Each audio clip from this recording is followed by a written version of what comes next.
صدق الله العظيم. وقال رسول الله صلى الله تعالى عليه وسلم: كانت بنو إسرائيل تسوسهم الأنبياء. كانت بنو إسرائيل تسوسهم الأنبياء. كانت بنو إسرائيل تسوسهم الأنبياء. كلما هلك نبي وخلفه نبي إنه لا نبي بعدي. صدق رسوله النبي الكريم. مولاي صل وسلم دائما أبدا على حبيبك خير الخلق كلهم. يا ربي بالمصطفى بلغ مقاصدنا واغفر لنا ما مضى يا واسع الكرم. واسع ذنب من بسر ساما مدد قبلہ دی مدد کعبہ و ایمان مدد. واہ کیا مرتبہ اے غوث ہے بالا تیرا، اونچے اونچوں کے سروں سے ہے قدم آلہ تیرا. اور میرا خواجہ عطائے رسول ہے، وہ بہار چشت کا پھول ہے، وہ بہار گلشن فاطمہ، چمن علی کا نہال ہے. اللہ رب العزت کا احسان اور آقا دو جہاں صلی اللہ تعالی علیہ وآلہ وبارک وسلم کی بارگاہ میں لاکھوں کروڑوں درود و سلام کہ اگر میرے رب کا فضل نہ ہوتا اور محبوب کریم علیہ افضل الصلاۃ والتسلیم کی نظر عنایت نہ ہوتی تو یقیناً ہم میں سے کوئی ایک بھی حضور علیہ الصلاۃ والسلام کی ختم نبوت کی یا حضور پیران پیر دستگیر رضی اللہ عنہ کی 11ویں شریف کی اس محفل میں حاضر نہیں ہو سکتا تھا اگر میرے رب کا فضل نہ ہوتا اور محبوب کریم علیہ الصلاۃ والسلام کی نظر عنایت نہ ہوتی. تو صد شکر میرے رب کا اور لاکھوں کروڑوں درود و سلام میرے آقا کی بارگاہ میں کہ جس رب کے فضل سے اور محبوب کریم علیہ افضل الصلاۃ والتسلیم کی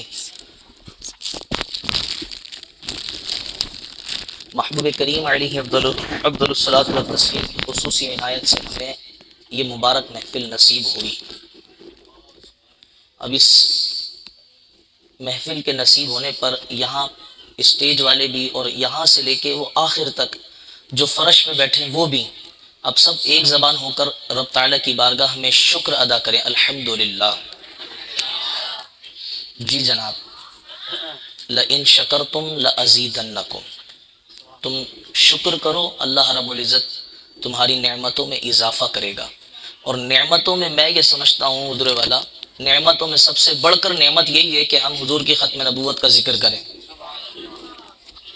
تو جب ہم الحمدللہ رب کی بارگاہ میں شکر ادا کریں گے تو اللہ رب العزت ہمیں پھر حضور کی ختم نبوت کے ذکر کے لیے جمع فرما دے گا.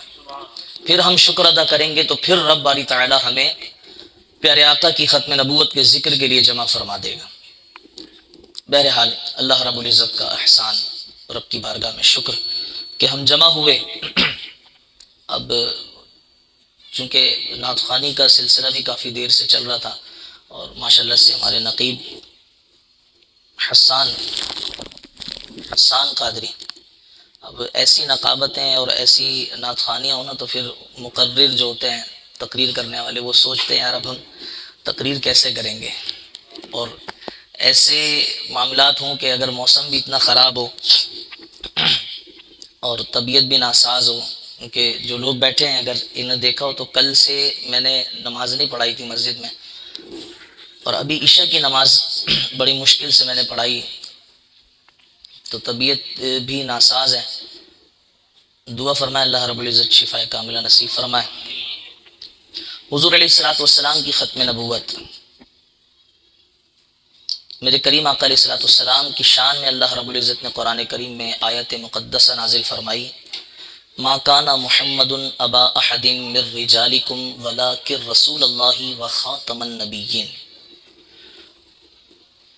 اور اس آیت کریمہ کے ضمن میں نے حدیث مبارکہ عرض کی، کانت بنو اسرائیل تسوسهم الانبیاء کلما ہلک نبی وخلفہ نبی انہ لا نبی بعدی۔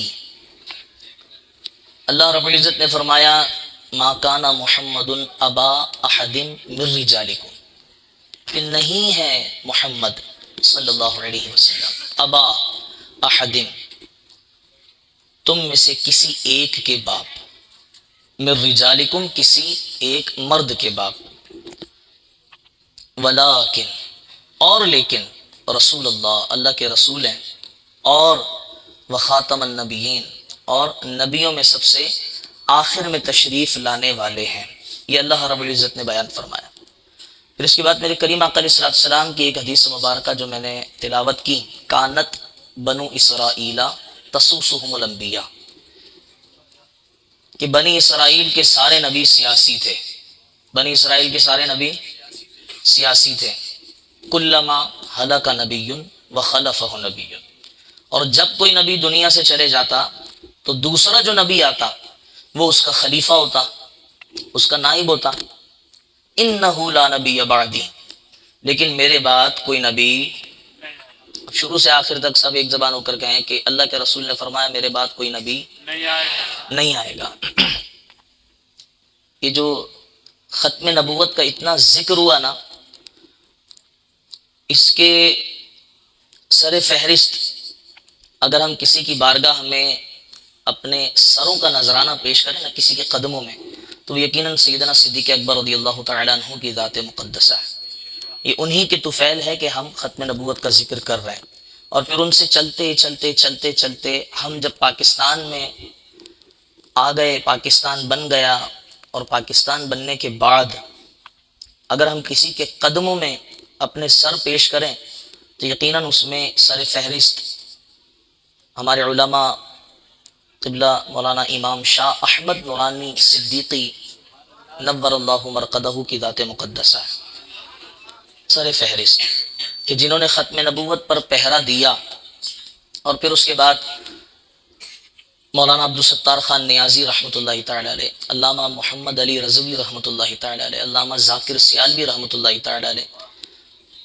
اور پھر جب یہ آگ بجھنا شروع ہوئی اور ہمارے دلوں میں صرف ایک چنگاری باقی رہ گئی تھی، اہل سنت کسی ڈر کا شکار ہو گئے، کسی کی تربیت کا شکار ہو گئے، تو پھر سے اس چنگاری کو آگ میں تبدیل کرنے والی ذات قبلہ شیخ الحدیث و تفسیر حضرت علامہ و مولانا حافظ خادم حسین رضوی نور اللہ مرقدہ کی ذات مقدسہ۔ ہم ان نفوس قدسیات کے قدموں میں اپنے سر بھی پیش کر دینا تو میرا خیال ہے کہ حق ادا نہیں ہوگا، کیونکہ انہوں نے جو محنتیں کی ہیں پیارے آقا کی ختم نبوت کے لیے۔ مولانا عبدالستار خان نیازی رحمۃ اللہ تعالی علیہ آپ فرماتے ہیں کہ جب مجھے جیل میں ڈال دیا گیا تو میرے کپڑے اتار کر کے میرے جسم پر استری پھیری جاتی تھی، کپڑے اتار کر جسم پہ استری پھیری جاتی تھی، گرم استری۔ تو ہم میں سے مجھ سمیت اگرچہ ہم کسی کے مقابلے میں کھڑے ہوتے ہیں اور اپنی جانوں کی فکر کیے بغیر دھرنوں میں چلے جاتے ہیں، حضور کی ختم نبوت کے نام پر اپنی جانیں لٹانے کے لیے پہنچ جاتے ہیں، اگرچہ یہ سب کچھ ہے، لیکن میں سمجھتا ہوں یہ جو ظلم مولانا عبدالستار خان نیازی رحمۃ اللہ تعالی علیہ کی ذات پر کیا گیا، یہاں اسٹیج سے لے کے وہ آخر کسی کے اوپر ایسا ظلم ہوا ہے؟ پھر بھی جب پوچھتے تھے نا ہاں بھائی کیا خیال ہے، تو مولانا عبدالستار خان نیازی یہی فرماتے تھے کہ ستمگر ادھر آ، ستمگر ادھر آ، ہنر آزمائے تو تیر آزما ہم جگر آزمائے۔ مولانا عبدالستار خان نیازی یہی فرماتے تھے، ستمگر ادھر آ، ہنر آزمائے تو تیر آزما ہم جگر آزمائے۔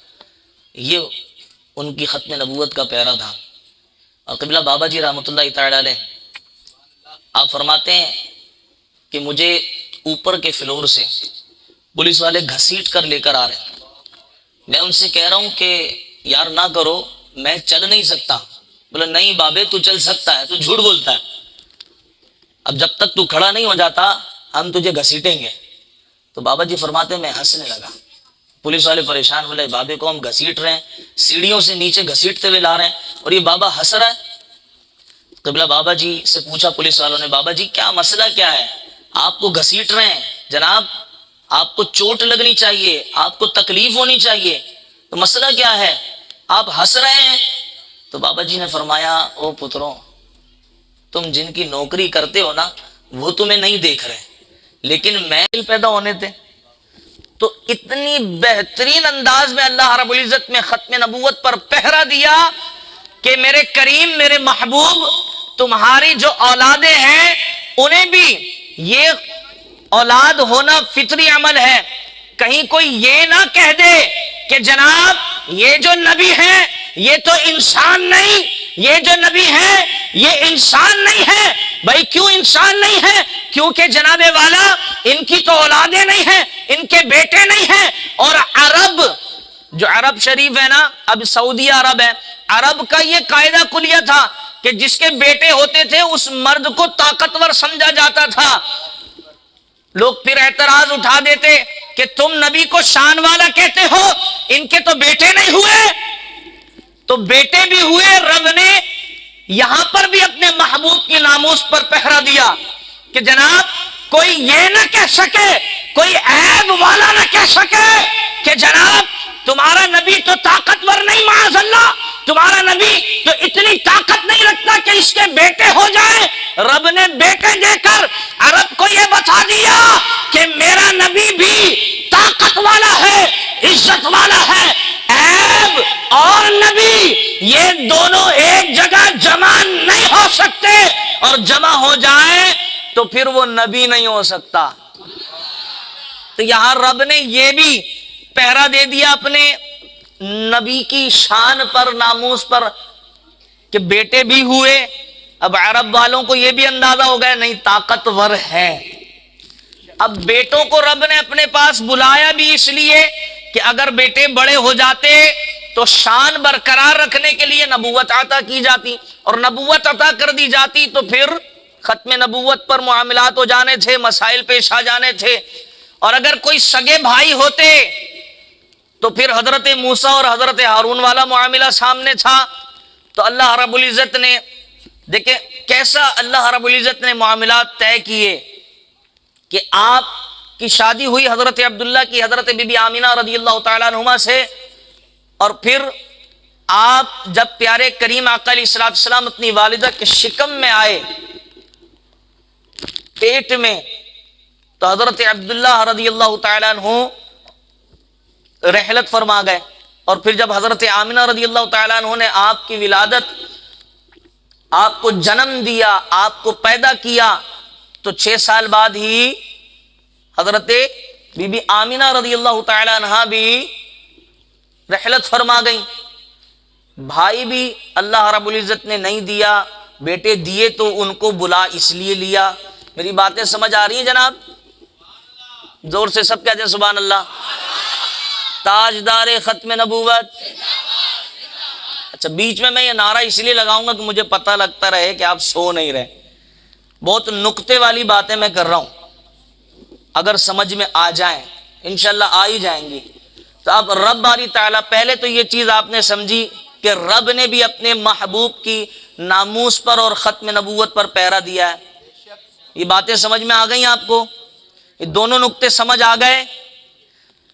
اللہ رب العزت نے اپنے محبوب کی ناموس پر ایک اور جگہ پہرا دیا، تبت یدا ابی لہب وتب ما اغنی عنہ مالہ وما کسب. یہ پوری صورت ہے نا. ابو لہب کی جو بیوی تھی ملعونہ، وہ کیا کرتی تھی؟ لکڑیاں جمع کرتی تھی جنگل سے اور پیارے آقا کے راستے میں ڈالتی تھی. لکڑیاں جمع کرتی تھی اور پیارے آقا کے راستے میں ڈالتی تھی.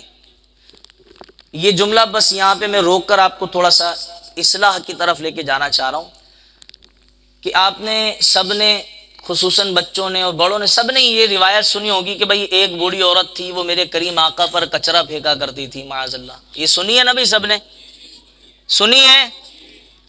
زور سے بولو جی۔ اب وہ کوڑا پھینکا کرتی تھی، میرے کریم آقا علیہ السلام روزانہ گزرا کرتے تھے، اور روزانہ گزرنے کے بعد ایک دن کوڑا نہیں آیا تو پھر پوچھا وہ عورت کہاں ہے، بھئی وہ عورت کہاں گئی کہاں گئی کہاں گئی؟ وہ تو بیمار ہے۔ میرے کریم آقا علیہ السلام اس کی عیادت کے لیے پہنچ گئے، تشریف لے گئے، اور پھر وہ یہ دیکھ کر مسلمان ہو گئی۔ یہ سنا ہے نا واقعہ؟ اب میں آپ کو پھر واپس میں لا رہا ہوں۔ ابو لہب کی جو بیوی تھی وہ کیا کرتی تھی؟ میرے کریم آقا علیہ السلام کے راستے میں لکڑیاں ڈال دیا کرتی تھی، اور جب لکڑیاں ڈالا کرتی تھی تو جنگل سے اس راستے تک لانے کے لیے اس کو ایک گٹھری بنانی پڑتی تھی، لکڑیوں کو جمع کر کے رسی سے باندھتی تھی۔ رب نے کیا اس کے ساتھ رب نے کیا کیا؟ یہ سورہ لہب میں ہے۔ رب نے یہ کیا کہ وہ ایک ٹیلے پر بیٹھی اس انتظار میں کہ اب محمد آئیں گے صلی اللہ تعالی علیہ وسلم، اب وہ آنے والے ہیں اور میں نے یہ لکڑیاں راستے میں بچھانی ہیں۔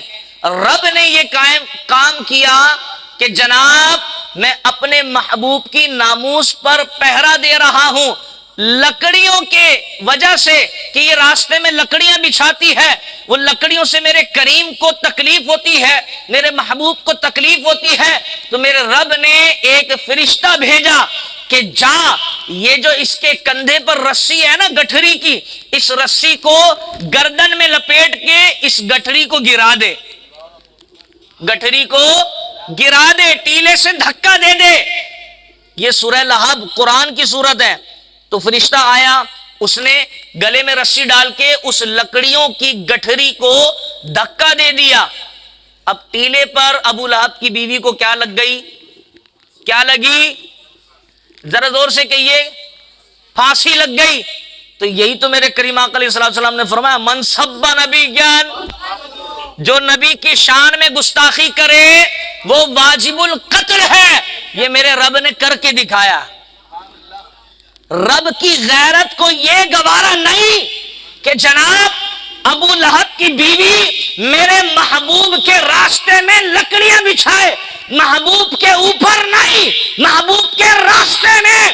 تو رب کی غیرت کو یہ کیسے گوارا ہو سکتا ہے کہ کوئی میرے محبوب کے اوپر ناپاک کچرا ڈال دے؟ میرے رب کی غیرت اس بات کو گوارا نہیں کرتی۔ تو جناب والا پتہ یہ چلا، ثابت یہ ہوا الغرض کہ نبی کی شان میں کوئی چھوٹی بات کرے یا بڑی بات کرے، رب اس کا انتقام لے لیتا ہے۔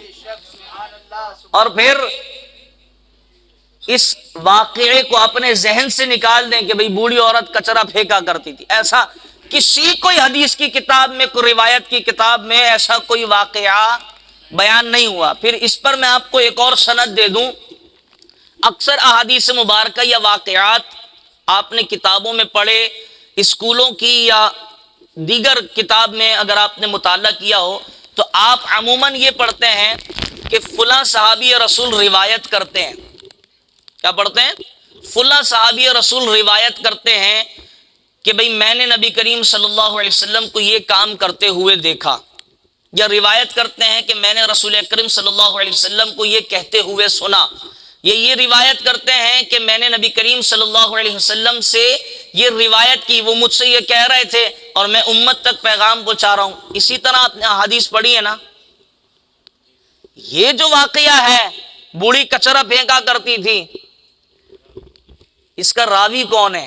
آپ کسی کتاب میں نہیں پڑھیں گے کہ فلاں روایت کرتے ہیں، نہیں، یہ یوں لکھا ہوتا ہے ایک مرتبہ کا ذکر ہے کہ نبی کریم صلی اللہ علیہ وسلم راستے سے گزرا کرتے تھے۔ اصل چیز کون ہے؟ راوی۔ اصل چیز کون ہے؟ راوی۔ حضور کی حدیث جو ہم تک پہنچی ہے نا، اصل چیز راوی ہے۔ اگر بیچ میں راوی کوئی کاذب آ جائے تو وہ حدیث ضعیف ہو جاتی ہے یا بالکل ہی خارج ہو جاتی ہے۔ کوئی حدیث ایسی ہوتی ہے جو حسن ہوتی ہے، اور کوئی حدیث ایسی ہوتی ہے جو صحیح ہوتی ہے۔ صحیح کیوں ہوتی ہے؟ بیچ میں جتنے راوی ہوتے ہیں ان سب راویوں کا کردار بے مثال ہوتا ہے، اس لیے وہ حدیث صحیح ہوتی ہے، کوئی حدیث حسن ہوتی ہے۔ تو یہ جو آپ نے سن رکھا ہے نا واقعہ، یہ بالکل جھوٹا ہے۔ اب آئیے، رب نے اپنے محبوب کی ناموس پر، ختم نبوت پر پہرا دیا، یہ بات سمجھ آ گئی؟ اب حضور علیہ الصلوۃ والسلام نے فرمایا کانت بنو اسرائیل تسوسہم الانبیاء، کہ بنی اسرائیل کے سارے نبی سیاسی تھے، بنی اسرائیل کے سارے نبی سیاسی تھے۔ کلما ہلک نبی وخلفہ نبی، جب کوئی نبی دنیا سے جاتا اور دوسرا آتا تو وہ اس کا خلیفہ ہوتا۔ انہ لا نبی بعدی، میرے بعد کوئی نبی آنے والا نہیں، پیارے آقا کے بعد کوئی نیا نبی آنے والا، سب کہیے جناب، پیارے نبی کے بعد کوئی نبی آنے والا نہیں ہے۔ کیوں نہیں ہے؟ کیونکہ میرے کریم آقا علیہ السلام نے ایک حدیث مبارکہ میں نہیں، بلکہ جب غزوہ تبوک پر جانے لگے اور غزوہ تبوک پر جاتے جاتے حضرت علی المرتضی شیر خدا کرم اللہ تعالی وجہہ الکریم، آپ کو فرمایا کہ آپ یہیں رکیے۔ حضرت علی نے اعتراض کیا، یا رسول اللہ آپ مجھے عورتوں میں اور بچوں میں چھوڑ رہے ہیں؟ اے میرے کریم آقا، آپ مجھے عورتوں اور بچوں میں چھوڑ رہے ہیں؟ تو حضور علیہ الصلوۃ والسلام نے فرمایا کہ علی، کیا تم اس بات پر راضی نہیں ہو کہ میں یہاں سے غزوہ تبوک جنگ پر چلا جاؤں اور تم میری نیابت میں میرے نائب بن کر یہاں پر رہو؟ جس طرح حضرت موسیٰ کلیم اللہ علی نبینا علیہ السلام رب کی بارگاہ میں کلام کرنے کے لیے جاتے تو حضرت ہارون علیہ السلام کو اپنی نیابت، اپنے نائب بنا کر چھوڑ کر کے جاتے۔ کیا تم اس بات پر راضی نہیں ہو؟ ہاں، لیکن اس بات کا خیال کرنا، میں آپ کو حدیث مبارکہ سنا رہا ہوں، میرے کریم آقا یہ ساری باتیں فرما رہے ہیں، ہاں اس بات کا خیال کرنا کہ موسیٰ اور ہارون، میں اور تم، یہاں پر فرق یہ ہے کہ موسیٰ کے بھائی وہ اللہ کے نبی تھے، حضرت ہارون اللہ کے نبی تھے، اور تم اللہ کے نبی نہیں، میرے بعد کوئی نیا نبی آنے والا نہیں ہے، لہذا تم میرے نائب تو ہو یہاں پر، لیکن میرے بعد کوئی نبی آنے والا نہیں ہے۔ تو حضور علیہ السلام نے بھی اپنی ختم نبوت پر پہرا فرمایا۔ حضور علیہ السلام نے اپنی ختم نبوت پر، تاجدار ختم نبوت۔ اب آئیے صحابہ کرام علیہم رضوان کی ذات مقدسہ پر ایک واقعہ بڑا مشہور، میں نے مسجد میں بھی جو ختم نبوت کے حوالے سے پروگرام ہوا تھا اس میں عرض کیا تھا، اور پھر میں آپ کو تاکہ یاد رہے، ختم نبوت کے پہلے شہید حضرت حبیب بن زید، شروع سے آخر تک سب یہ نام یاد کر لیں۔ ختم نبوت کے پہلے شہید کون ہیں؟ حضرت حبیب بن زید۔ پہلے شہید کون ہیں ختم نبوت کے؟ جناب بیچ والے سو گئے ہیں؟ پہلے شہید ختم نبوت کے حضرت حبیب بن زید رضی اللہ تعالیٰ عنہ۔ آپ مدینے کی گلیوں میں کھجور بیچا کرتے تھے۔ کیا بیچتے تھے؟ کھجور۔ تو اتنی زیادہ انکم والے صحابی بھی نہیں تھے کہ جن کے بڑے محلات ہوں، کھجور بیچا کرتے تھے۔ میرے کریم آقا علیہ السلام صحابہ کرام علیہم رضوان کی مجلس میں تشریف فرما، مسیلمہ کذاب، یہ نام سنا ہے اس کا بدکار کا کسی نے؟ مسیلمہ کذاب، اس نے حضور علیہ السلام کی ظاہری حیات میں ہی نبوت کا دعویٰ کر دیا تھا، بے غیرت نے۔ جی ہماری طرف سے وہ بے غیرت، لعین، مردود، کم بخت، منحوس جو گالیاں دی جائیں کم ہیں۔ بھئی یہ تو محفل ہے، اسٹیج ہے، اسپیکر ہیں، گھر میں خواتین سن رہی نہیں، ہم اور آگے چلے جاتے۔ مسیلمہ کذاب اتنا خراب ہے، تو اس نے حضور علیہ السلام کی ظاہری حیات میں ہی نبوت کا دعویٰ کر دیا جھوٹا، اور خط لکھ کر کے بھیج دیا پیارے آقا کی بارگاہ میں کہ محمد صلی اللہ علیہ وسلم آپ ایسا کریں کہ آپ اپنے بعد نبی ہونے کا اعلان فرما دے کہ بھئی میرے بعد بھی نبی آئے گا۔ کیا کرے؟ اعلان کر دے بھئی میرے بعد بھی نبی آئے گا۔ تو میں پھر نبوت کا اعلان کر دوں گا، اس وقت میں نبوت کا اعلان واپس لے لیتا ہوں۔ یا پھر ایسا کریں کہ آپ یہ اعلان کر دیں کہ زمین کے اتنے خطے کا میں نبی ہوں اور اتنے خطے کا مسیلمہ نبی ہے، معاذ اللہ۔ اب یہ مسیلمہ کذاب نے نا خط لکھا ہے، تو پیارے آقا کریم علیہ السلام نے یہ خط ہوا میں بلند کیا اور فرمایا کہ کون ہے تم لوگوں میں جو مسیلمہ کو اس خط کا جواب دے کر کے آئے؟ پیارے آقا نے اعلان فرما دیا، بھئی کون ہے جو مسیلمہ کے اس خط کا جواب دے کر کے آئے گا؟ تو حضرت حبیب بن زید مدینے کی گلیوں میں کیا بیچا کرتے تھے؟ کھجور بیچا کرتے تھے۔ آپ کے ہاتھ میں چند کھجوریں تھیں، آپ کھجور تناول فرما رہے تھے، کھجور کھا رہے تھے، آدھی کھائی تھی، منہ میں چبا رہے تھے، ایک دم کھڑے ہو گئے۔ کچھ صحابہ کرام علیہم رضوان کے چہرے پر کھجور کے ذرات گئے، تو صحابہ کرام نے فرمایا کہ حبیب اتنی بھی جلدی کیا ہے؟ تو قربان جائیے حضرت حبیب بن زید رضی اللہ تعالیٰ عنہ، آپ فرماتے ہیں کہ مجھے تو جلدی اس بات کی ہے کہ میرے کریم آقا علیہ السلام نے ایک موقع عنایت فرمایا ہے، کہیں ایسا نہ ہو کہ حبیب کے ہاتھ سے یہ موقع نکل جائے۔ یا رسول اللہ، حبیب تیار ہے، مسیلمہ کے اس خط کا جواب دے کر کے آئے گا۔ اب حضرت حبیب بن زید جسامت میں کیسے تھے؟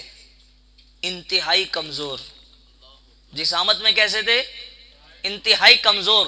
اور آپ کے بچے کتنے تھے پتہ ہے؟ میرے خیال ہے شاید اس پورے مجمع میں کسی کے اتنے بچے نہیں ہوں گے۔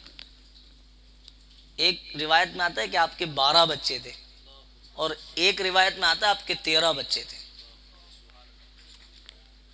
اب ہمارے جیسے ہوتے، میں اپنی بات کر رہا ہوں، آپ تو بڑے لوگ ہیں، ہمارے جیسے ہوتے ہیں، میرے جیسے، معاذ اللہ اگر میرے جیسے ہوتے تو کھڑے نہیں ہوتے، کہتے بھائی میں اگر چلا گیا اور وہاں پہ میں مارا گیا تو پھر میرے بیوی بچوں کا کیا ہوگا، میرا گھر کون چلائے گا؟ ہاں جی، ایسا ہوتا نا؟ اگر میں اپنی بات کر رہا ہوں کہ یار میرے بیوی بچوں کا کیا ہوگا، میرا گھر کون چلائے گا؟ میرے ذہن میں تو یہ باتیں آتی، فی زمانہ لوگوں کے ذہن میں آتی بھی ہیں کہ میرا گھر کون چلائے گا، میرے بیوی بچوں کا کیا ہوگا۔ حضرت حبیب بن زید نے اس بات کا خیال نہیں کیا کہ میری بیوی میرے بچے نہیں، اور بچوں کی عمر کیا تھی؟ کم سن تھے۔ 6 بچے ایسے تھے جو حد بلوغت تک بھی نہیں پہنچے تھے، اور 2 ایسے تھے جو ابھی والدہ کا دودھ پیتے تھے۔ اب حضرت حبیب بن زید کی شان پر کہتے ہیں سبحان اللہ، کتنی شان والے صحابی ہیں۔ آپ نے کہا یا رسول اللہ میں جواب دے کر آؤں گا مسیلمہ کو۔ کیا شان ہوگی، میرے کریم آقا علیہ السلام نے اپنے دست انور سے حضرت حبیب بن زید کو گھوڑے پر سوار کیا، اپنا نیزہ مبارک، نیزہ سمجھتے ہیں نا، اپنا نیزہ مبارک حضرت حبیب بن زید رضی اللہ تعالیٰ عنہ کے ہاتھوں میں تھمایا۔ بولے سبحان اللہ۔ حضرت حبیب بن زید کے ہاتھوں میں تھمایا کہ حبیب یہ نیزہ بھی لو۔ اب حضرت حبیب بن زید مسیلمہ کے دربار میں پہنچے، ظاہری طور پر شان و شوکت والا دنیاوی اعتبار سے دربار تھا۔ اب وہاں پہنچے کمزور سے صحابی، مسیلمہ کہنے لگا کہ کون ہو؟ مسیلمہ نے کہا کون ہو؟ حضرت حبیب بن زید فرماتے ہیں شکل دیکھ کر پہچانا نہیں، محمد عربی کا غلام آیا ہے۔ شکل دیکھ کر تجھے اندازہ نہیں ہوا کہ محمد عربی کا غلام آیا ہے؟ اب مسیلمہ آغاز اس نے جو ہے نا بڑے نرمی کے ساتھ کیا، کہنے لگا کیا تم گواہی دیتے ہو محمد صلی اللہ علیہ وسلم اللہ کے رسول ہیں؟ تو حضرت حبیب بن زید فرماتے ہیں کہ اشہد ان محمد رسول اللہ، ہاں میں گواہی دیتا ہوں محمد اللہ کے رسول ہیں۔ پھر مسیلمہ کذاب کہنے لگا کیا تم گواہی دیتے ہو کہ میں بھی اللہ کا رسول ہوں؟ اب بتائیے حضرت حبیب بن زید نے کیا کیا ہوگا؟ آپ کے اس پر بھی میں تھوڑی سی اصلاح کروں گا، آپ کے اندازے کے مطابق حضرت حبیب بن زید نے کیا کیا ہوگا؟ منع کیا ہوگا نا، ہے نا، کہ نہیں بھی میں تو گواہی نہیں دیتا۔ سنیے جناب، حضرت حبیب بن زید رضی اللہ تعالیٰ عنہ، بھائی آخر تک آواز سمجھ آ رہی ہے نا میری؟ حضرت حبیب بن زید رضی اللہ تعالیٰ عنہ سے جب اس نے یہ کہا کہ تم گواہی دیتے ہو میں اللہ کا رسول ہوں، تو حضرت حبیب بن زید کہتے ہیں میرے تو کانوں میں آواز ہی نہیں آئی، تو کہتا کیا ہے؟ میں نے تو سنا ہی نہیں، تو کہہ کیا رہا ہے؟ پھر مسیلمہ کہتا ہے اشہد، کیا تم گواہی دیتے ہو کہ محمد صلی اللہ علیہ وسلم اللہ کے رسول ہیں؟ حضرت حبیب بن زید پھر فرماتے ہیں اشہد ان محمد رسول اللہ، ہاں میں گواہی دیتا ہوں محمد اللہ کے رسول ہیں۔ پھر مسیلمہ کہتا ہے کیا تم یہ گواہی دیتے ہو میں اللہ کا رسول ہوں؟ حضرت حبیب بن زید پھر کانوں کا ہاتھ لگاتے ہیں، میں نے تو سنا ہی نہیں، تو کہتا کیا ہے؟ اب یہ تو تھا نرمی کا انداز، اب مسیلمہ نے تلوار رکھی بازو پر، تھوڑا تھوڑا کر کے پورا ہاتھ کاٹ دیا، شہید کر دیا پورا ہاتھ، ایک ہاتھ نہیں ہے جی جناب، ایک ہاتھ نہیں ہے۔ پھر اس نے کہا کہ تم گواہی دیتے ہو میں اللہ کا رسول ہوں؟ پھر حضرت حبیب بن زید فرماتے ہیں میں تو سن ہی نہیں پا رہا، تو کہہ کیا رہا ہے؟ پھر مسیلمہ نے دوسرا ہاتھ کاٹنا شروع کیا تھوڑا تھوڑا کر کے۔ اتنا ظلم کسی پر ہوا ہے آج کے دور میں؟ ہاتھ کاٹا تھوڑا تھوڑا تھوڑا کر کے پورا ہاتھ گیا۔ پھر یہی باتیں، پھر مسیلمہ نے پیر کاٹنا شروع کیا، تھوڑا تھوڑا کر کے پورا پیر کاٹ دیا۔ پھر یہی باتیں، پھر حضرت حبیب بن زید فرمانے لگے میں نہیں سن رہا ہوں، تو کیا کہہ رہا ہے؟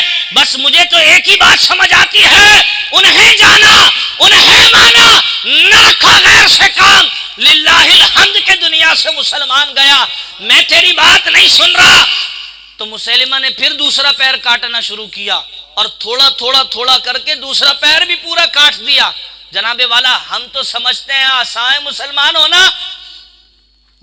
ہونا اتنا آسان ہے، صحابہ نے یہ قربانیاں دی ہیں، دونوں پیر کٹ گئے، جسم سے جدا ہو گئے، اور ایک دم نہیں کاٹا، تھوڑا تھوڑا کر کے، دونوں ہاتھ جدا ہیں، دونوں پیر جدا ہیں، صرف دھڑ ہے، صرف جسم۔ اب جب اتنے معاملات ہو جائیں تو ہمارے جیسا بندہ تو پہلی تلوار جب رکھی گئی ہو نا تو ہمارے جیسا بندہ تو بھائی وہ ماریو نہیں یار، میرے بیوی بچے وہاں یار اکیلے ہیں بھائی، ہاں میں یار کیا بات کر رہے ہیں یار، میں تیری بات سن بھی رہا ہوں مان بھی رہا ہوں۔ جس طرح آج لوگ انجینئر کی باتیں مان رہے ہیں، آج وہ اپنے نام کے ساتھ امام لکھنے لگا ہے، یہی تو غلام قادیانی نے کیا تھا، پہلے وہ امام بنا، پھر مجدد بنا، پھر مجتہد بنا، پھر آ کر اس نے کہا بھائی میں اللہ کا نبی ہوں۔ اور جتنے لوگ اس کو امام کہتے تھے، پھر مجدد کہتے تھے، پھر مجتہد کہتے تھے، ان سب نے کہا نہیں نہیں یہ تو اللہ کا نبی ہے۔ تو آج ہم انجینئر کی سن رہے ہیں نا، تو سیدنا فاروق اعظم رضی اللہ تعالیٰ عنہ انجیل پڑھ رہے تھے، انجیل شریف، میرے کریم آقا علیہ السلام تشریف لے آئے، تو کہا فاروق کیا پڑھ رہے ہو؟ یا رسول اللہ انجیل پڑھ رہا ہوں۔ کیوں پڑھ رہے ہو؟ تاکہ میں عیسائیوں کو جواب دے سکوں۔ میرے کریم آقا علیہ السلام نے فرمایا کہ عمر، فاروق اعظم، کیا تمہارے پڑھنے کے لیے قرآن کافی نہیں ہے؟ تو کیا تمہارے سننے کے لیے ہم کافی نہیں ہیں؟ بولے نا سبحان اللہ۔ تو جس طرح حضرت حبیب بن زید نے مطلب کی بات سنی، جو بات مطلب کی نہیں تھی، مسیلمہ کے دربار میں کھڑے ہو کر کہا لا اسمعو، مجھے تو سنائی نہیں دیتا۔ تو بالکل اسی طرح آج انجینئر یہ اپنے نام کے ساتھ امام لکھ رہا ہے اور علت کے ساتھ لکھ رہا ہے بھائی یہ میرے نام کی ایبریویشن ہے، مخفف ہے، انجینئر ای سے، محمد علی ایم سے، محمد ایم سے، علی اے سے، پھر مرزا ایم سے، تو اس کی ایبریویشن یہی بنتی ہے امام۔ علت پیش کر رہا ہے کہ بھائی کسی طرح لوگ تجھے امام کہہ دیں تو تیری امامت ہمارے جوتے کی نوک پر، جی اس کی امامت ہمارے جوتے کی نوک پر۔ آج یہ اپنے آپ کو امام کہہ رہا ہے، آپ لکھ لیں، آج امام کہہ رہا ہے، کل یہ مجدد ہوگا۔ جی اللہ نہ کرے ایسا ہو، لیکن میرے کریم آقا نے فرما دیا نا پہلے ہی کہ 30 کذاب لعین آئیں گے، میرے بعد آئیں گے، لیکن وہ سارے کذاب ہوں گے، جھوٹے ہوں گے۔ پہلے جس طرح قادیانی نے کیا، امام بنا، مجدد، مجتہد، یہ بالکل اسی سیکوینس پہ چڑھنے لگا. پہلے اپنے آپ کو اس نے اہل سنت کا، پھر اہل سنت کہنے کے بعد بھائی میں کسی فرقے پر، میں ہوں مسلم علمی کتابی، اور پھر فلاں پھر فلاں، پھر اب امام بن گیا. اب اس کے جو سننے والے ہیں اللہ انہیں ہدایت نصیب کرے، اس کے جو سننے والے ہیں وہ بھی بیچارے کیا، امام محمد علی مرزا. اب جب تم نے امام کہہ دیا تو محمد علی مرزا تو نہیں کہنا چاہیے. جی جناب، ہم میں سے کوئی کتاب پڑھتا ہے، اگر ہم یوں کہیں یونائٹڈ نیشن آرگنائزیشن، تو اب اس کے بعد پھر ہم کہتے ہیں یو این او، یا ہم یوں کہتے ہیں یو این او میں یہ فیصلہ ہوا ہے، پھر ہم کہتے ہیں یونائٹڈ نیشن آرگنائزیشن. یا تو مخفف پڑھ لے یا نام پڑھ لے پورا. بات سمجھ آ رہی ہے؟ اب اس کے چاہنے والے وہ کیا کہتے ہیں، امام محمد علی مرزا. تو تجھ پر اور تیرے چاہنے والوں پر ہماری طرف سے لعنت بے شمار. بہرحال اپنے مطلب کی بات سنا کریں. جو حضرت حبیب بن زید کی نصیحت یہی ہے، آپ کا کردار یہی سکھاتا ہے. آپ نے کہا بھئی میں تو سنتا نہیں، بس ہاتھ کاٹ کر اور پیر کاٹ کر مسیلمہ نے کام اپنا پورا کر لیا ہوگا. جی جناب، میری باتیں سمجھ میں آ رہی ہیں نا آپ کو؟ اب مسیلمہ نے کیا کیا، لاسٹ آخری دفعہ پوچھا کہ ہاں کیا کہتا ہے، محمد اللہ کے رسول ہیں. اب پیر کاٹے جا چکے ہیں اور ہاتھ بھی کاٹے جا چکے ہیں، اور پھر حضرت حبیب بن زید یہ اس کے دربار میں یہ فرما رہے ہیں، اشہد ان محمد رسول اللہ، میں گواہی دیتا ہوں، مانتا نہیں ہوں. صرف یہ ماننے والی بات نہیں ہے، یہ تو گواہی دینے والی بات ہے. میں حبیب گواہی دیتا ہوں محمد اللہ کے رسول ہیں. اب پھر کہتا ہے دیکھ حبیب، تیرے پیر بھی کاٹے جا چکے ہیں، تیرے ہاتھ بھی کاٹے جا چکے ہیں، اور یہ جتنا دربار سجا ہے، اس دربار میں جتنے سپاہی ہیں ان سب کے ہاتھوں میں تلواریں، نیزے، بھالے سب میرے دیے ہوئے ہیں. دیکھ آگے پیچھے خیال کر. حضرت حبیب بن زید فرماتے ہیں کہ اوے مسلمہ، حبیب نے تو وہاں پلٹ کر نہیں دیکھا جہاں دودھ پیتے بچے چھوڑ کر کے آیا تھا، یہاں پلٹ کر دیکھے گا. دودھ پیتے بچے چھوڑ کر آئے، پلٹ کر نہیں دیکھا، تو حبیب بن زید یہاں پلٹ کر دیکھیں گے.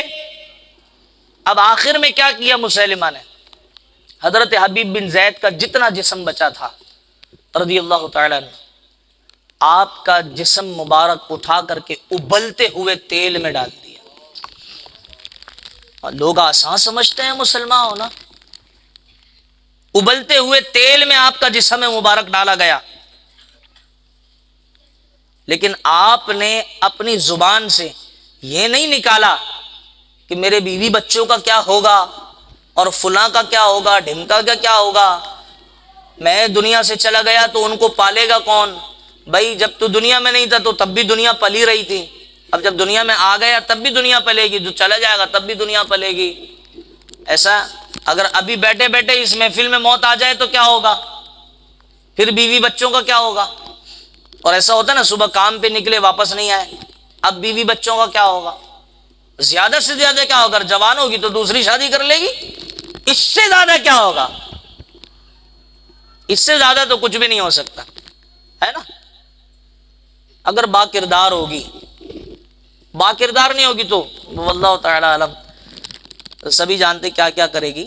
بہرحال حضرت حبیب بن زید نے ہمیں سکھایا ہے کہ جب حضور کی ختم نبوت کی بات آئے تو پھر پلٹ کر اپنے بیوی بچے گھر خاندان یہ کچھ بھی نہیں دیکھنا جناب. اب وہاں پر دوبارہ آئے. حضرت حبیب بن زید رضی اللہ تعالیٰ عنہ مدینے میں کیا بیچا کرتے تھے، کیا بیچا کرتے تھے. تو کھجور فروش آدمی کیا پیچھے اتنا مال چھوڑ کر کے جا سکتا ہے کہ اگر میں دنیا سے چلا بھی گیا، شہید بھی کر دیا گیا، تو میرے بیوی بچے، میں سرمایہ چھوڑ کر کے جا رہا ہوں، میرے بیوی بچے اس سرمایہ سے اپنی زندگی بسر کریں گے. جو صبح بیچا شام کو کھا لیا، یہ زندگی تھی حضرت حبیب بن زید رضی اللہ تعالیٰ عنہ کی. جی جناب، یہ صحابی رسول ہے، یہ ان کا پہرا تھا ختم نبوت پر. آپ نے پہلا پہرا میں نے کس کا بتایا؟ کس نے دیا ختم نبوت و ناموس رسالت پر؟ کس نے دیا؟ نہیں، پہلا سب سے پہلی کیا چیز بتائی میں نے؟ اللہ نے۔ سب سے پہلے پیرا کس نے دیا؟ اللہ نے۔ سب بولیں یہاں سے وہاں تک، سب سے پہلے پیرا کس نے دیا؟ اللہ نے۔ پھر اس کے بعد خود آقا مولا صلی اللہ تعالی علیہ وآلہ وبارک وسلم نے احادیث مبارکہ کے ذریعے اپنی ختم نبوت پر، اپنی ناموس پر پہرا دیا، ٹھیک ہے؟ اور پھر حضور علیہ السلام کے صحابہ نے آپ کی ختم نبوت پر پہرا دیا۔ یہ تین چیزیں آپ نے سن لی، سیکھ لی۔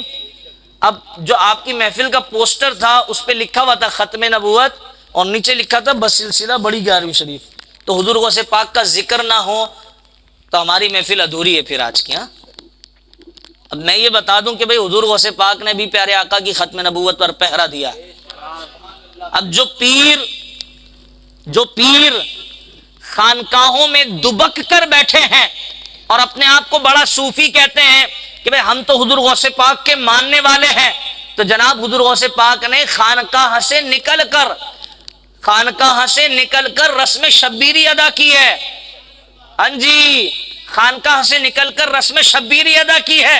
حضور غوث پاک کی بارگاہ میں بڑا مشہور واقعہ، ابھی 2 دن پہلے بھی ایک محفل میں ہم نے یہ پڑھا، بڑا مشہور واقعہ ہے، آپ نے سب نے سنا ہے کہ حضور غوث پاک کی بارگاہ میں کچھ عیسائی آئے اور کہنے لگے کہ بھئی ہمارے نبی حضرت عیسیٰ، ان کا ذکر آپ کے قرآن میں موجود ہے کہ بھئی حضرت عیسیٰ کسی بھی قبر پہ جاتے اور کہتے کم باذن اللہ، اللہ کے حکم سے کھڑے ہو جا، تو وہ مردہ قبر کو چیر کر کھڑا ہو جاتا تھا۔ بولے نا حضرت عیسیٰ کی شان پر بولے سبحان اللہ۔ وہ مردہ کیا ہوتا تھا؟ قبر سے نکل کے کھڑا ہو جاتا تھا۔ یہ تو ہمارے نبی کا ذکر آپ کے قرآن میں ہے، لیکن ہم نے پورا قرآن پڑھا، کہیں بھی یہ نہیں لکھا کہ آپ کے نبی نے مردوں کو زندہ کیا ہے۔ کوئی عیسائی آ کے آپ کو یہ کہہ دے،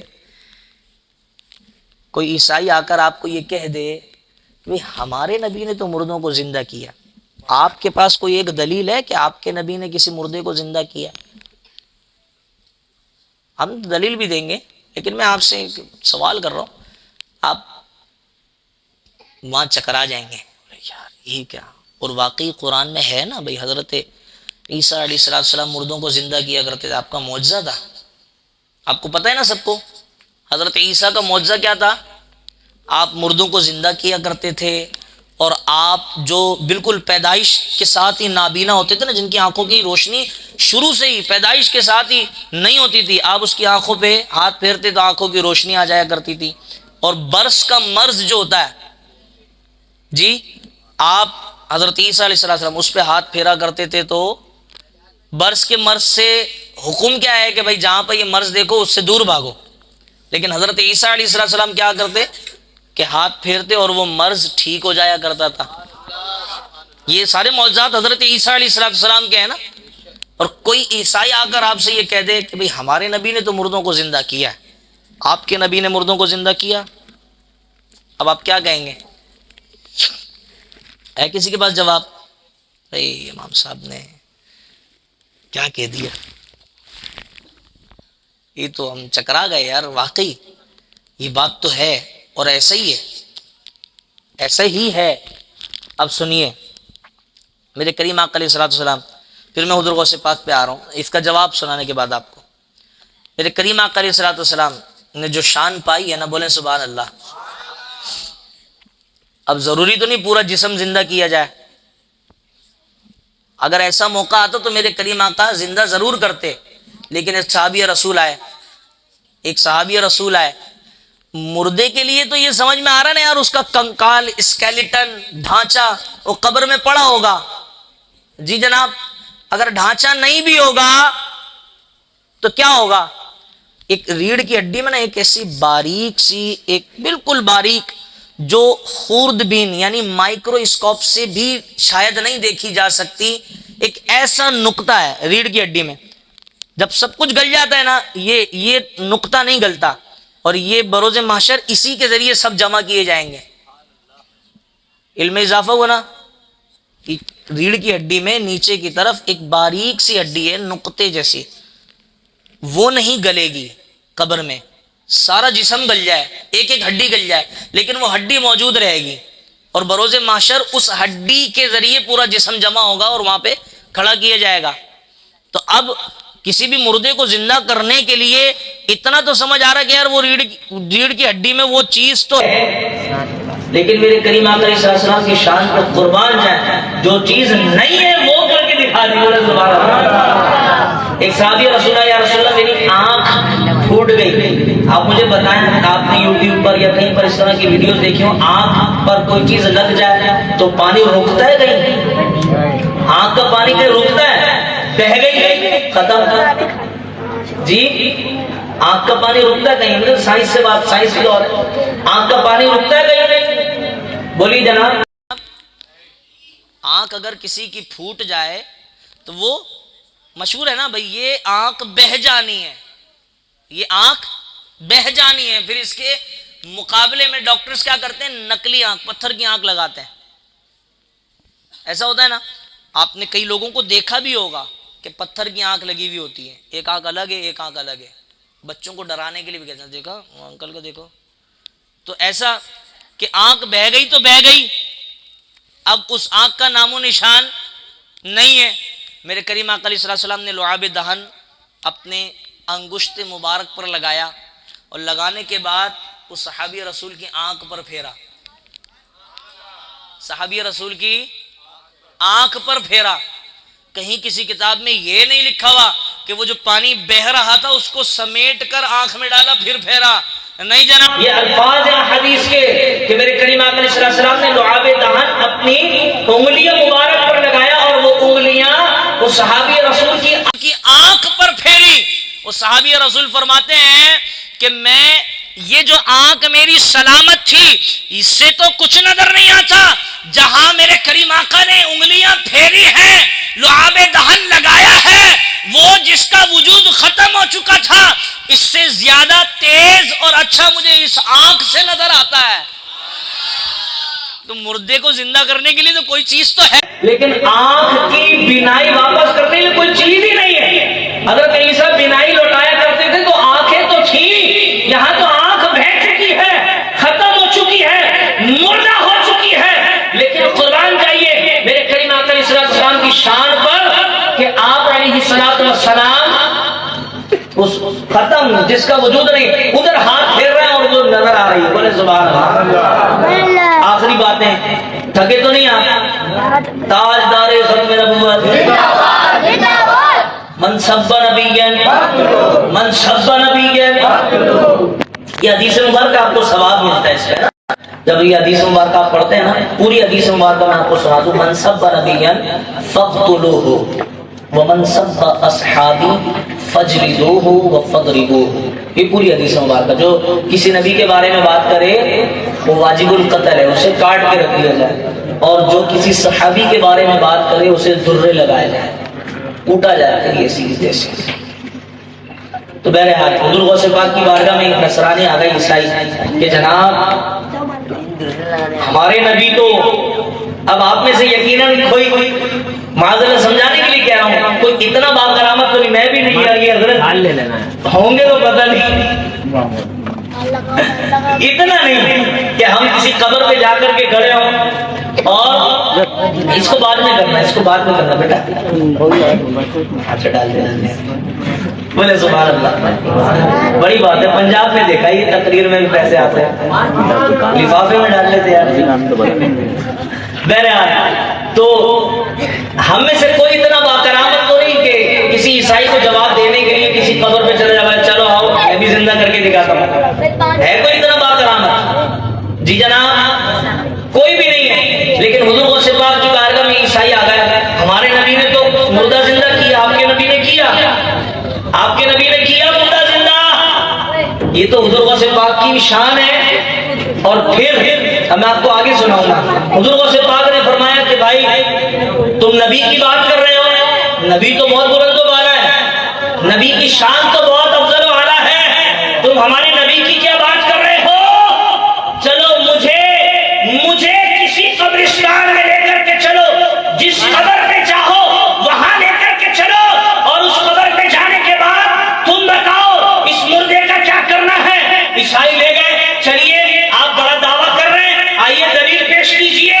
عیسائی لے گئے اور حضور غوث پاک کو قبر کے آگے، اور وہ قبر 1-2 سال 10 سال 20 سال پرانی نہیں، ہزاروں سال پرانی تھی۔ حضور غوث پاک کے لیے کہتے ہیں سبحان اللہ، وہ ہزاروں سال پرانی قبر۔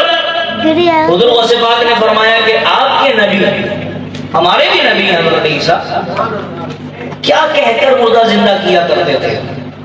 تو عیسائی کہتے ہیں قم باذن اللہ، اللہ کے حکم سے کھڑا جاتے۔ حضور غوث پاک حضرت عیسیٰ علیہ السلام کے قدموں پہ لگنے والی خاک کے برابر بھی نہیں، یہ عقیدہ رکھیں آپ۔ لیکن جب پوری بات سنیں گے تو آپ کو سمجھ آئے گی کہ حضور غوث پاک نے مردہ زندہ کر دیا تو کیا کیسے؟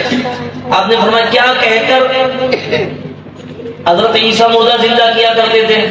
تو لوگوں نے کہا بھائی قم باذن اللہ، اللہ کے حکم سے کھڑا ہو جا۔ تو حضور غوث پاک رضی اللہ عنہ نے قبر کے آگے کھڑے ہو کر کے فرمایا قم باذنی، میرے حکم سے کھڑے ہو جا۔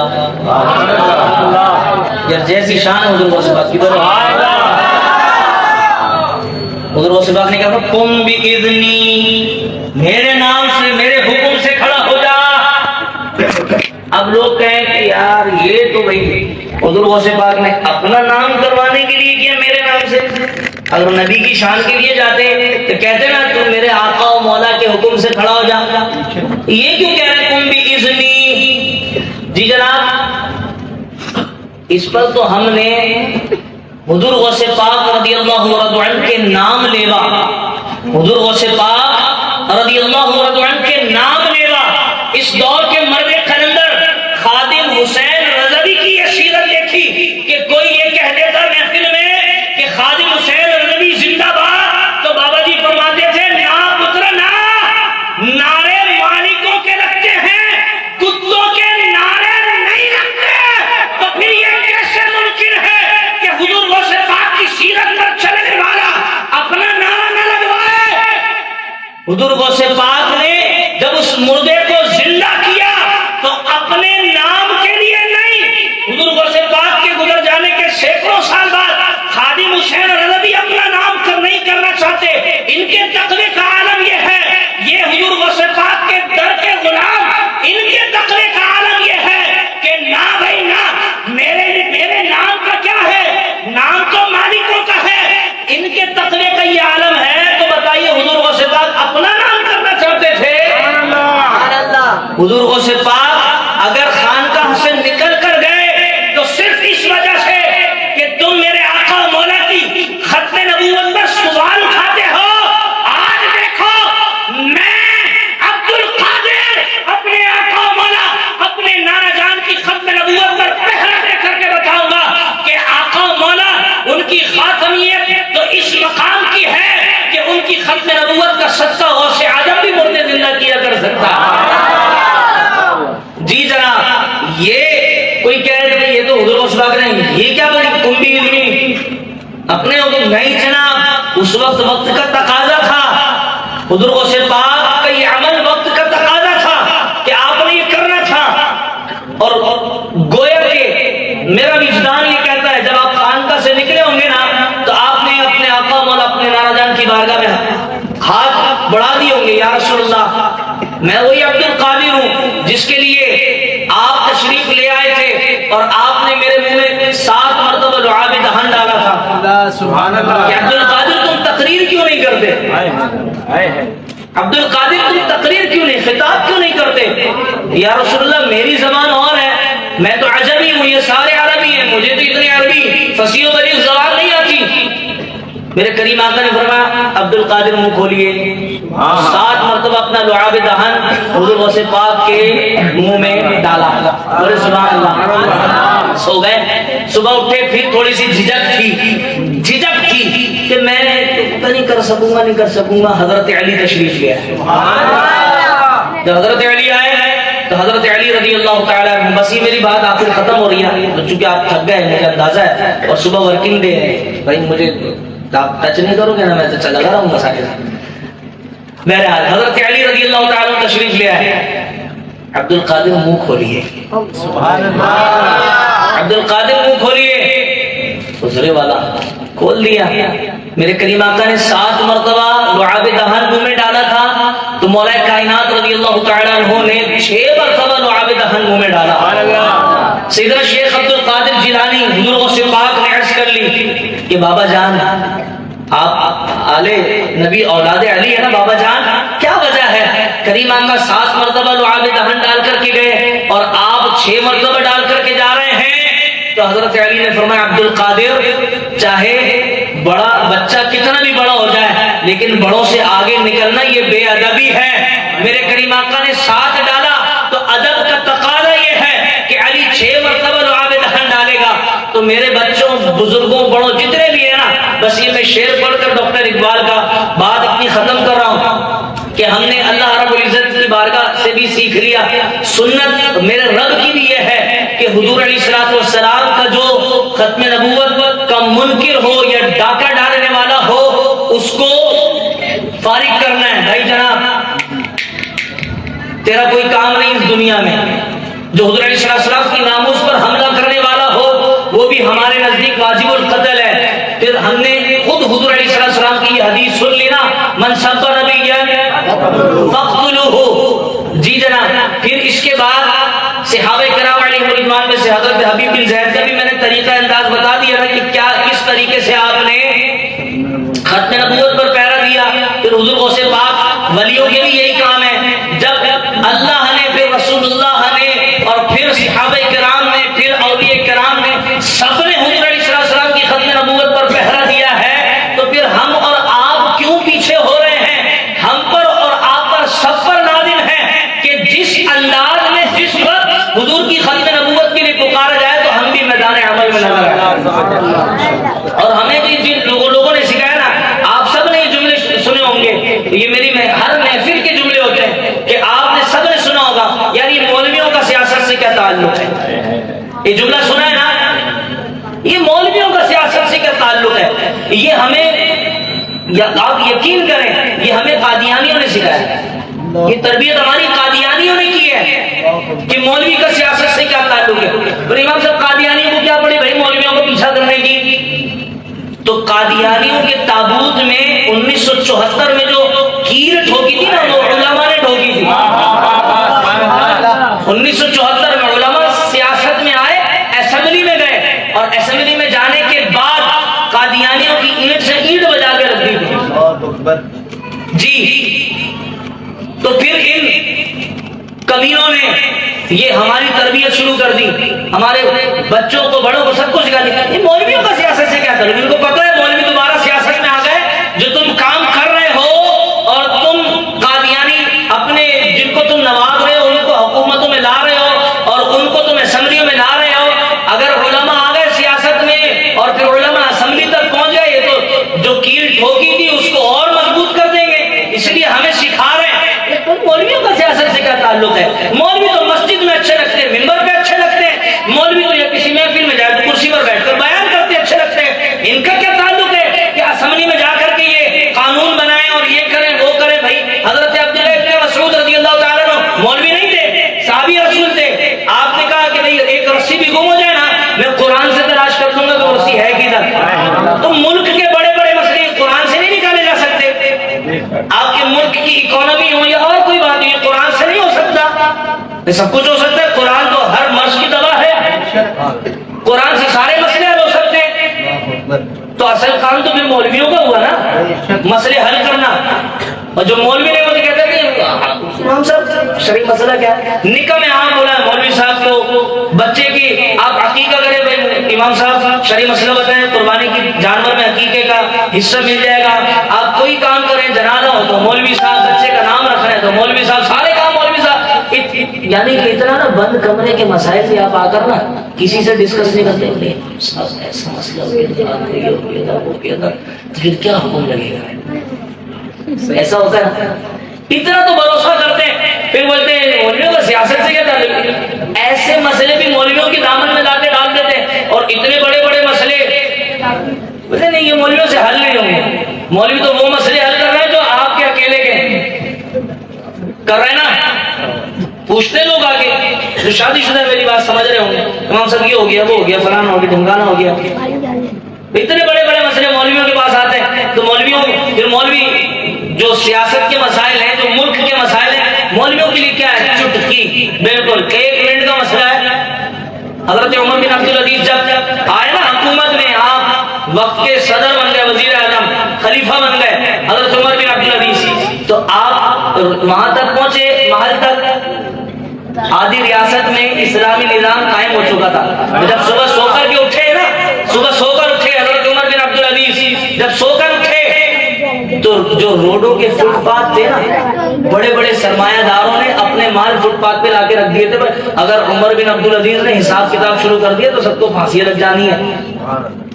جتنا ذخیرہ جمع کیا تھا مال کا، سب لا کے فٹ پاتھ پہ ڈال دیا۔ یہ ہوتا ہے اسلامی نظام۔ امام صاحب ملک قرضے میں، دیوالیے میں ہے، کیا بنے گا ملک کا؟ جب اسلامی نظام آئے گا نا تو جتنے بڑے بڑے عیاش یہ بیٹھے نا ادھر ادھر چھپ کر، یہ بڑی بات نہیں کر رہا ہوں میں، یہ اسلام اپنی پاور رکھتا ہے، سب کو پتا ہے اسلام کی اپنی پاور ہے۔ اگر اسلام آ گیا نا حکومت میں، ویسے تو نام کا ہے، ہم ایک دوسرے کو بس آپس میں مسلمان کہتے ہیں، نام کا ہے مسلمان۔ اگر اسلام حکومت میں آ گیا نا تو اب رات کو سوئیں گے، صبح اٹھیں گے نا، آپ دیکھیں گے کہ گلی میں یار، گلی میں جو نا بنڈل پڑا ہوا ہے 1000 کے نوٹ کا، 5000 کے نوٹ کا۔ اب مولوی سے آپ سن لیں کہ جتنا بڑا نوٹ ہوگا نا کرنسی کا، جتنا بڑا نوٹ ہوگا اس ملک کی اکانومی اتنی گرتی ہے۔ ہمارے یہاں 5000 کا نوٹ، امریکہ $100 سے اوپر کوئی نوٹ نہیں ہے، ہمارے 5000 کا نوٹ ہے، 1500 کا نوٹ آ رہا ہے، 1000 کا نوٹ آ رہا ہے۔ یہ خدا کے بندو کیا کر رہے ہیں؟ تو بہرحال ہمیں یہ قادیانیوں نے سکھایا، تربیت کی کہ مولویوں کا سیاست سے کیا تعلق ہے، لیکن اصل تعلق سیاست سے کس کا ہے؟ یہاں سے وہاں تک سب بولیں، جس کو نہیں بولنا نا میں زبردستی نہیں کر رہا ہوں، لیکن جو سمجھ چکا ہے نا کہ اصل تعلق سیاست سے اگر کسی کا ہے تو وہ مولوی ہے۔ جب سارے مسئلے ہم نے انہی کے دامن میں لا کر کے ڈالنے ہیں، اپنے نکاح، اپنی شادیاں، اپنے جنازے، سب انہی کے دامن میں ڈالنا ہے، بند کمرے کے مسائل بھی انہی کے دامن میں ڈالنے ہیں، بچے کے نام بھی انہی سے رکھوانے، بچوں کی جو عقیقہ کب کرنا ہے کب نہیں کرنا یہ بھی بعض اوقات پوچھ رہے امام صاحب میرا بچہ 4 سال ہو گیا ختنے کرا لے۔ جب اتنے مسائل آ جاتے ہیں نا تو پھر جو آپ کے ملک کے مسائل یہ کیا چیز ہے یار؟ تو اصل تعلق سیاست سے کس کا ہے؟ ہاں جی جناب۔ اور مولوی مسجد کا ممبر ہو یا میلاد کا اسٹیج ہو، سیاست کریں گے اور کر کے دکھائیں گے انشاءاللہ۔ جی جناب، سیاست کریں گے اور کر کے دکھائیں گے۔ اللہ کریم ہم سب کو عمل کی توفیق نصیب فرمائے۔ اور حضرت علی کی وہ بات ادب والی نا، اس پر میں ڈاکٹر اقبال کا شعر کہوں کہ صلاۃ سلام ہی پڑھیں گے۔ اچھا منقبت ہوگی بس انشاءاللہ چند اشعار اور پھر صلاۃ سلام پڑھیں گے۔ ڈاکٹر اقبال فرماتے ہیں قسم شان وحدت کی تجھے آباد کر دے گا۔ بچوں، پیارے بچوں، اب سننا یہ تمہارے لیے، قسم ہے شان وحدت کی تجھے آباد کر دے گا۔ اللہ کی قسم کھا رہے ہیں کہ تجھے آباد کر دے گا۔ مولا کیوں آباد کیوں ہوں گے؟ قسم ہے شان وحدت کی تجھے آباد کر دے گا، ادب استاد کا ایک دن تجھے استاد کر دے گا۔ آخر دعوانا الحمدللہ رب العالمین۔